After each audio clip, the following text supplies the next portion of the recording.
Mabuhay! Kumusta mga bata? Ito na namang muli ang inyong kwentista, Teacher Vanessa, para sa isa na namang makabuluhan at puno ng aral na kwento. Handa na ba kayo? Halina! Tayo ay magbasa at matuto.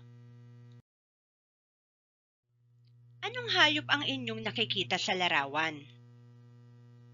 Tama! Ito ay isang kalabaw. Alam nyo ba na ang kalabaw ay ang ating pambansang hayop? Oo mga bata, kalabaw ang ating pambansang hayop. At ang kwento natin sa araw na ito ay tungkol sa isang mabait na kalabaw. Ang mabait na kalabaw. Ang kwentong ito ay isinulat ni Virgilio S. Almario. Ang mga larawan naman ay iginuhit ni Liza Flores. Ito ay karapatang-ari ng Adarna House. Ang mabait na kalabaw ay tahimik na kumakain.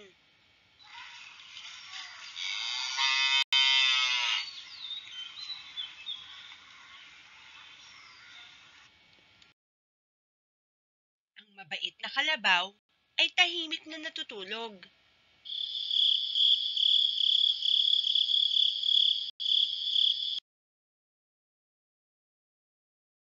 Ang mabait na kalabaw ay malinis. Ang mabait na kalabaw ay mahilig sa maganda. Ang mabait na kalabaw ay maraming kaibigan. Kaibigan niya pati aso at pusa.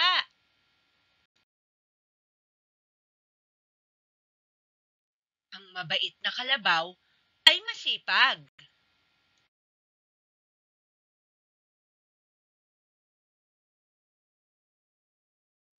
Ang mabait na kalabaw ay matulungin. Ang mabait na kalabaw ay mapagbigay. Ang mabait na kalabaw ay mapagmahal.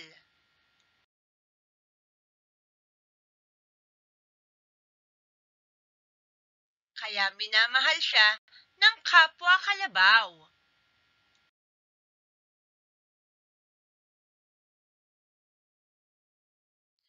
Minamahal din siya ng kanyang tagapag-alaga. At laging masaya ang mabait na kalabaw.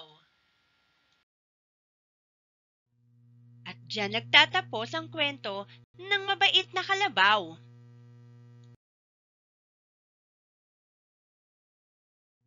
Mga bata, ugaliin natin ang pagiging mabait. Dahil ang isang mabait ay kinagigiliwan ng lahat. Salamat sa inyong pakikinig. Hanggang sa muli mga bata!